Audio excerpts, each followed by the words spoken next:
my name is Abina and I'm from high school Edinburgh, and this is another episode of the SHS experience, and I'm here with Dingo.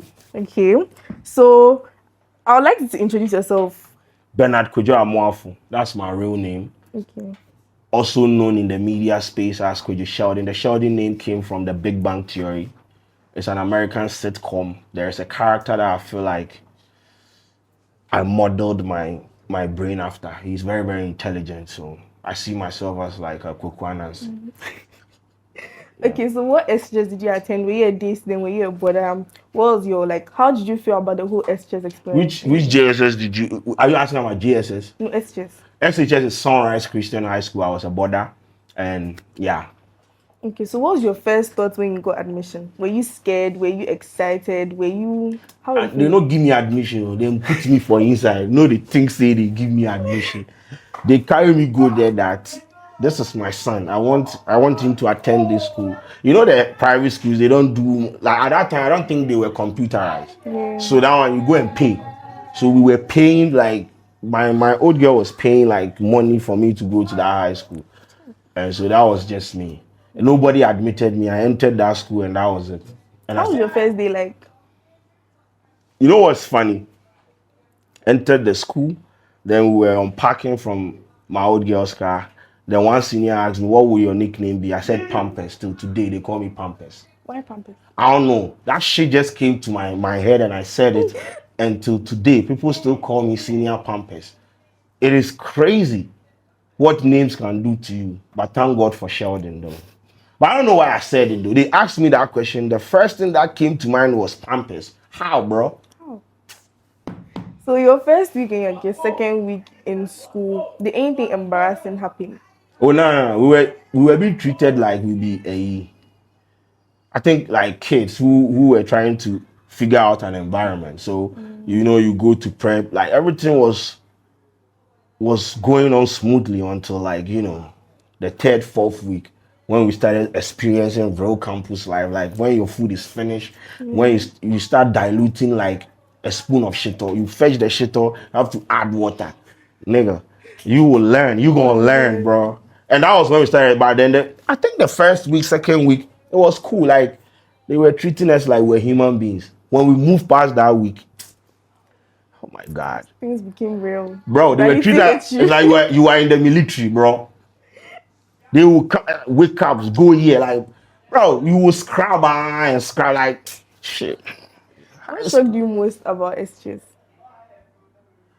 What shocked me most about SHS? I think the food. Why the food? I was expecting something better because it was a private school. No, bro, we were just, oh my God. There was this porridge that they used to serve in the morning, right? And in the morning we have like core mathematics class. When you drink that porridge, you are sleeping. So you come and sit down there and they are teaching and Pythagoras theorem. What the hell? Like they bed because the corn dough is fermented to the point that, bro, and like the jollof, we used to call it white jollof. The jollof is supposed to be jollof, right? Like orange. Good, but then you see something like this one. There's like it's diluted jollof. A whole lot of things. I was expecting much because it was a private school, but that's not where I go. But then you cannot blame them. They were feeding a lot of mouths. And I think that's the high school system. What's one thing that happened in SHS that you never forget till date? A memory that you can still remember. I think the beating thing, I've said it, but there was another one that I think I tried to perform Kerry Hilson's Knock You Down. Charlie, they booed me off stage. Bro, I swear to God, I thought I could rap. I could lip sync that song, right? I think that at that time, she and Kanye West they had released that song and it was popping. So I memorized the rap. Till today, I can recite everything in like Kanye's part, right? And I went to stage and they gave me the mic. I was trying, bro, me to stop passes and then boom me where I come out. That was embarrassing, but Charlie. I don't know, maybe I wanted to activate my inner rap or something. I don't know what happened to me. Charlie, it was embarrassing. Like, sometimes, Lord, hey, I will chew. What's one punishment you never forget? Secletus. That was our economics teacher. he would pick a stone, stand at the far end of the football field and throw it. Wherever it lands, that's where you are weeding to. There was a time I weeded from the first pool to the other pool, like that. And that punishment I will never forget, because when I finished, I think I still have it here. All this part, you see this part, yeah. It was crazy experience for me. And I think what did we do? I think either we were late to somewhere and he was just punishing us, and that was like extreme. He just picked the stone, threw it to the other part, the latter part or the latter end of the football field as a weed. How were friendships like in SHS? Cool. I had a friend. No drama. For the boys, we don't do drama. Yeah, can't drama man. For the girls, I wouldn't know, but the boys, we didn't have a problem. So no, you're not fighting over a boy with a girl, nothing like that. I never had a girlfriend in high school. Now if you 3 way, I would it. I never had a girlfriend in high school, and I will never fight a nigga over a woman. That is just me, though. Opa fat. Why would I fight, bro? Nah, bro, we don't do that. How was your dining hall experience like? There was a time that we ate jollof. We finished eating the jollof. I think the last table found war gecko in the jollof. Then people started vomiting. I was just looking at them like, nigga, you niggas are not. This is protein, bro. We move. We saw it like, yeah. I mean, if I've eaten it, if I vomit, what am I going to eat? So I ate it. I was just like, they were doing like, oh, bro, fuck it, bro. I'm done. But yeah, that was, I think when they were cooking, they came to explain that maybe it fell from the wall or the ceiling and they didn't see it, and bro, a whole lot of story. But me, Maria, you didn't have it, man. So that was, it was funny because people were behaving like, ew, like, bro, that is protein. Do you know people eat lizards? Yeah. So if my eye no see there's no problem. So me, because if I vomit, there's nothing I'm going to eat. And there was another time that I used to, I'm not proud of it, but I used to steal from people. Oh, no, I was Why? Because, bro, real niggas do that shit. It's not like it was just like, and it was just a phase of our lives, right? So there was a time that I was stealing from my school father. I think he noticed that the shitter in his bottle, like every day they reduced. That guy was so wicked to the point that he grinded broken bottles and put it in the shitter. So I went to fetch that shitter and I ate. I don't want to talk about it, bro. That's not the point. And he came and was talking about it like, yeah, someone came to fetch the shitter again, but the person doesn't know what I have done. I've put this and this and that. Bro, that day I was just on my knees, bro. Because I read that it could have an effect on your intestines. Bro, you know the prayers we are wearing. Bro, yeah. And there was a time that I think we removed the plank at the bottom of someone's chobos. Then we stole the person's sardine. So we were removing it from the bottom. You couldn't see it from the top. I was a very stubborn student, like very, very bad. And so, yeah. But the sardine one day, they didn't catch us. The shitter one day, I had to pray for God to save me. I don't think he did that, but maybe he was just trying to scare us, but it was very scary, yeah. Thank you. So I stopped stealing. You don't yeah. Oh, nah, bro. I can't steal, bro. Okay, so what was the hardest part of SHS for you? Sometimes I feel like the environment is not enabling enough. Like there's a whole lot of things happening. And the fact that there's like pressure on the teachers to deliver, right? So in a class, like you could have like 50, 60 people. Attention is not like, bro, you better pass and bounce. So like I was very bad in math, so I needed like maybe extra, tutelage.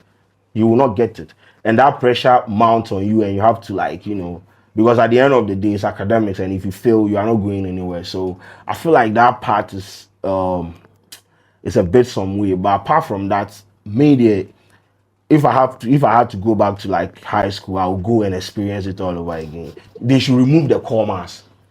I would just study whatever subject I want. Every single thing that I did in high schools, I'll do it again. The stealing part. Now we go again, bro. How did you deal with pressure? Pressure from school? Yeah, academically and personally. What was I doing? Yeah, I used to play football. I used to play volleyball. I used to play basketball in school. Like I was very athletic. I used to like I was part of the house four team, the football team. So I like after school I just go to the basketball court, just do something like yeah, then things. That's how I was dealing with my issues and everything. Or I sleep. Or I engage people. I like talking, so I would engage you in like a heated argument and we bounce. But most of the times it was sports. Like I would go on the field and do something for myself. Yeah. Is there anything you wish you handled differently? Nah, bro, we good. Everything was straight. Everything was straight, bro. Everything. Is there any lesson you learned from SHS? The lessons, you don't know, I'm chair classroom. You know, the lessons be that, bro.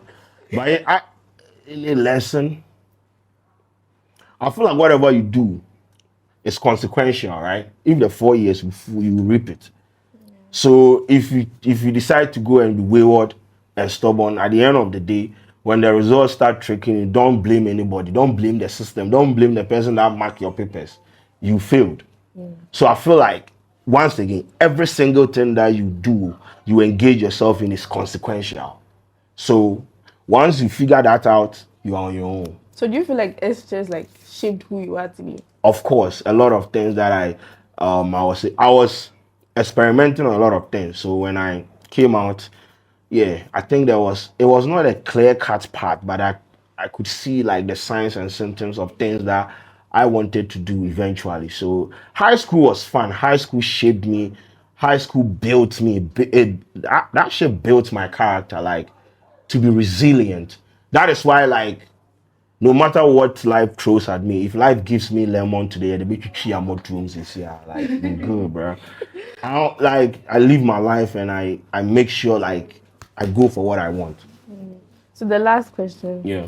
Is there any lesson you like to give to any person who is now about to enter SHS? Like anything they should know before going? I think right now the system is flexible now. It's a whole lot of things happening, but I feel like right now you people have access to information. You have, like someone said, you people have tablets and a whole lot of things. So you can advance the learning process. You can actually be ahead of the curve because you have like access to pool of information that can aid you in whatever you want to do. So if you are going to high school, this is our high school system. There is nothing we can do about it. Politicians are messing up with our high school system, but that doesn't mean we shouldn't go to school. We will still go to the school. Once you step inside the system, make sure you use the system to your advantage. If you want to be a good student, be a good student. If you want to be a stubborn student, be a stubborn student and be good at academics. Because me, if I'm stubborn and I'm good at academics, there is no way. Even if they want to suspend you, they will think about it. Sometimes they will just, like the athlete. If someone plays good, beautiful football for a school, and the person does something stupid, do you know the thought process that will be involved in sacking the person as compared to you, a student that's not doing anything? They will sack you within like a twinkle of an eye. So I feel like find a space, operate, be useful, talk to people, socialize, do whatever you are supposed to, live a normal life, the normal high school life, and you're just going to have fun. There's nothing going to happen. We didn't die. We didn't die. No. Thank you.